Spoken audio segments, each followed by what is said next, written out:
Okay, क्या question है? Question है, how is the heat lost from the surface of earth, was it, what is the significance? तो अर्थ से heat loose कैसे होती है वो आपको बताना है। तो ठीक है, पहले आपको पहले एक्सप्लेन कर देता हूँ, फिर अपन उसको एग्जाम के हिसाब से लिखेंगे। सबसे पहले आपको लिखना है, देखो, सोलर रेडिएशन एब्जॉर्प्शन। अपने को पूरी हीट मिलती किससे? सन से। तो सन से ऐसी हीट आती है, और फिर अपना जो अर्थ का सरफेस है, जमीन रहो कि पानी रहो, उसको एब्जॉर्ब करने वाले। तो सोलर रेडिएशन क्या होती है? एब्जॉर्ब होती है because of the land and the water, दोनों उसको एब्जॉर्ब करेंगे। अब एब्जॉर्ब करने के बाद क्या होने वाला है? Earth surface warm. तो अर्थ का जो सरफेस है वो क्या होने वाला है? गर्म होने वाला है। क्यों गर्म होने वाला है? सन की वजह से। सन की जो हीट है वो पूरे अर्थ को क्या करेगी? गर्म करेगी। अब ये जो गर्म हुए वाली हीट है, राइट, आपका जो अर्थ है, इंफ्रारेड रेडिएशन री रेडिएटेड। अब होता क्या है, जो रेडिएशन आया था ना, अब वो री रेडिएट होता है। री रेडिएट मतलब वापस, अभी पहले कैसा था? इनकमिंग था ना, इट वाज इनकमिंग, इसको बोलते हैं हम लोग रेडिएशन, सोलर रेडिएशन। लेकिन अब ये री रेडिएट हो रहा है। री रेडिएट मतलब वापस उल्टा अभी जा रहा है। क्यों?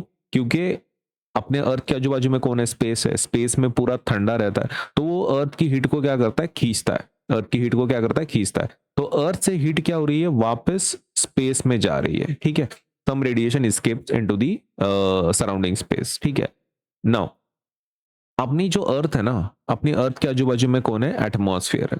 करेक्ट। तो होता क्या है, जब अर्थ री रेडिएट करने की कोशिश करता है, ठीक है, तो आपके जो अर्थ के एटमॉस्फेयर में कौन प्रेजेंट है? CO2 प्रेजेंट है, मीथेन प्रेजेंट है, वाटर प्रेजेंट है। तो ये जो गैसेस है ना, ये गैसेस ग्रीन हाउस गैसेस रहते हैं। इनका फीचर ये रहता है कि ये हीट को एब्जॉर्ब कर सकते हैं। हीट को क्या कर सकते हैं? एब्जॉर्ब कर सकते हैं।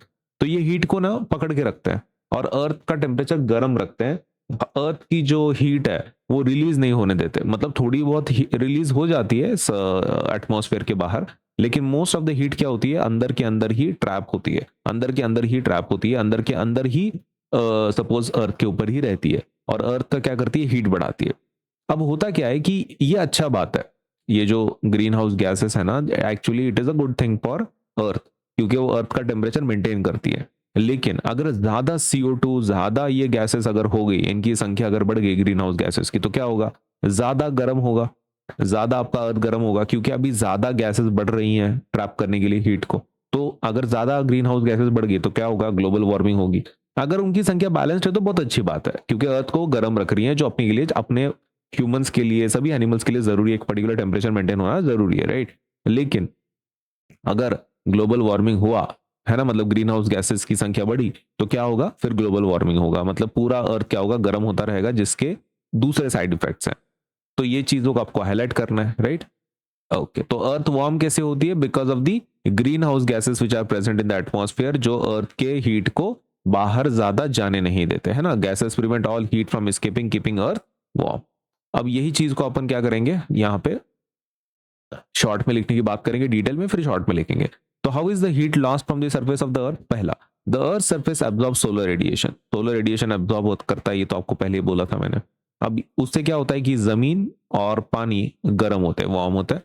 वार्म्स अर्थ सरफेस देन री रेडिएट। अपनी एनर्जी अर्थ क्या करती है? री रेडिएट करती है इस एनर्जी को, इस हीट को। Some of the outgoing radiation passes through atmosphere. अब ये जो हीट है किस में से पास होने वाली है? एटमॉस्फेयर में से। अब एटमॉस्फेयर में कौन सी गैसेस प्रेजेंट होती हैं? ग्रीन हाउस गैसेस, जैसे कि CO2, CH4, वाटर, जो इस हीट को क्या करते हैं? एब्जॉर्ब कर लेते हैं। अब एब्जॉर्ब करने की वजह से क्या हो जाता है? अर्थ आपका गर्म रहता है।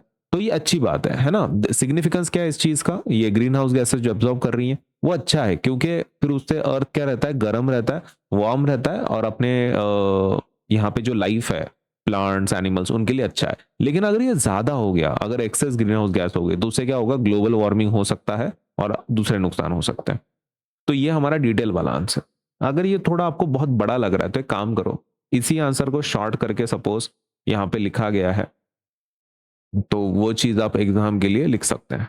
ठीक है, मैं इसको भी एक्सप्लेन कर देता हूँ। ओके, तो आपको पहला पॉइंट लिखना है कि अर्थ सोलर रेडिएशन को एब्जॉर्ब करता है, वो रेडिएशन री रेडिएट होती है।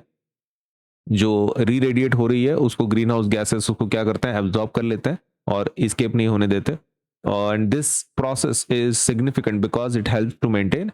ये ग्रीन हाउस गैसेस का होना क्यों जरूरी है? क्योंकि अर्थ का टेम्परेचर मेंटेन होता है उसकी वजह से। अगर ज्यादा ग्रीन हाउस गैस हो गया तो ग्लोबल वार्मिंग हो सकती है। तो मतलब एक तो आप ये डिटेल वाला लिखो। अगर आपको शॉर्ट में लिखना है तो फिर ये वाला आंसर आप एग्जाम में लिख सकते हैं या होमवर्क के लिए लिख सकते हैं।